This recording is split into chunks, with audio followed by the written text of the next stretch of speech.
Kaya mo ba yung ginawa ng survivors natin, Nancy? Sige na, kanta ka ulit sa pa. Parinig naman. Okay, 4. I give you a 4 dahil 4 na beses mo akong inaasar. Pero, nasa akin ang huling halakha. Alam mo, napipigong ka na yata. Sige na, panoorin na lang natin sina Rainier, Nadine, Dion, at Yasmin.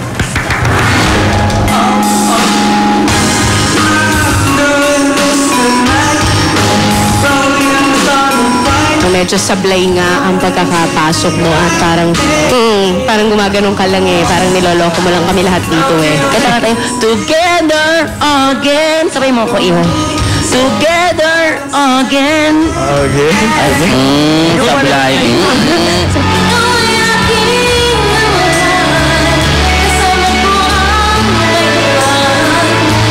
Maganda ang iyong mukha, maganda ang iyong shoulders, maganda ang iyong buhok. Pero may pumangit nga lang. Siyempre, alam mo na yan, di ba?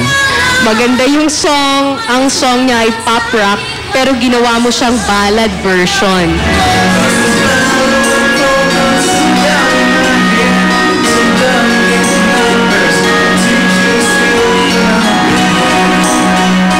You cannot express very clear.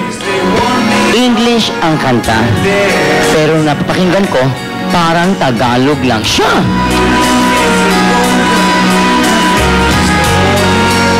At ang huling magpapasikat, si Yasmin. Sige, Yasmin, itayo mo ang bandera.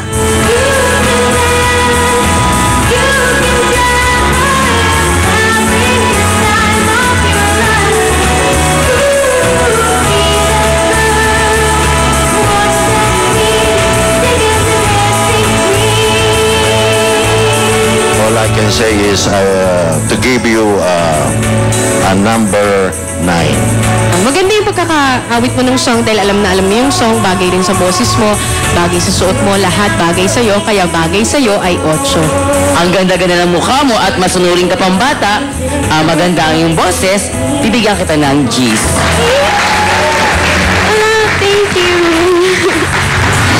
Pero bago natin i-announce ang winner, may huling hirit si Dion sa Caravan. At ipapakilala ko rin sa inyo ang bagong hari ng videoke. Dong, I'm so proud of you.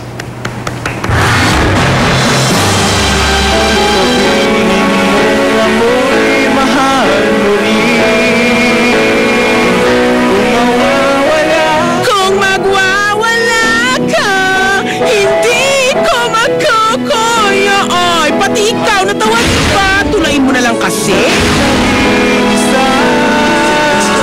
Bakit hindi mo gayahin ang bagong hari ng videoke? Ding Dong Dances!